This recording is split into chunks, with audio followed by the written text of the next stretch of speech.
Did you know the money raised through harambees could soon be taxed as income, and that you might even need a permit just to host one?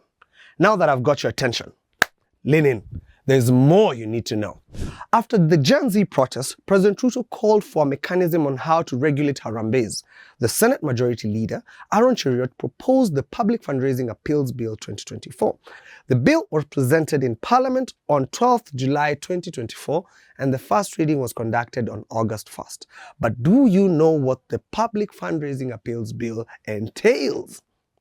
Buckle up as I break it down for you.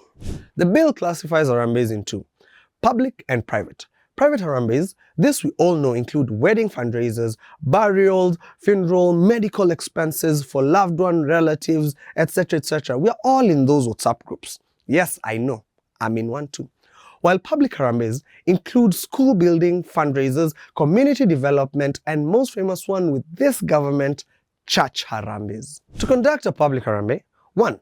You will need to seek a permit from the Labour CS or the respective CECs from the county. The CS will be in charge of implementing the bill when it's enacted into law. Some of the other responsibilities include to vet and process applications for the issuance of a permit to conduct a fundraiser, 2.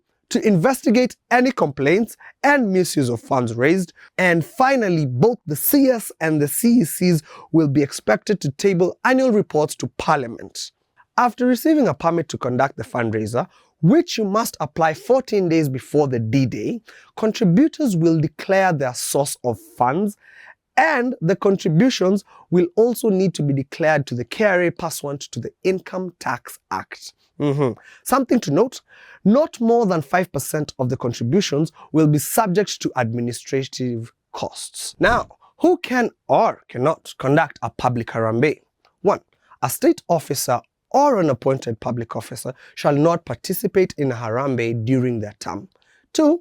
A person who intends to vie for public office shall not participate in the fundraiser within a period of 3 years preceding a general elections. A state officer or an appointed public officer who contravenes these provisions of the bill shall be liable to a fine not exceeding 5 million shillings, and a person who intends to vie for public office and participates in public fundraiser appeal within the period of 3 years preceding a general election commits an election offense. So what next? The Public Fundraising Appeals Bill 2024 has already gone through the first reading, public participation, and the report has already been submitted in Parliament. Now that you know this, should this bill be passed into law? Please share your thoughts on the comments and make them loud.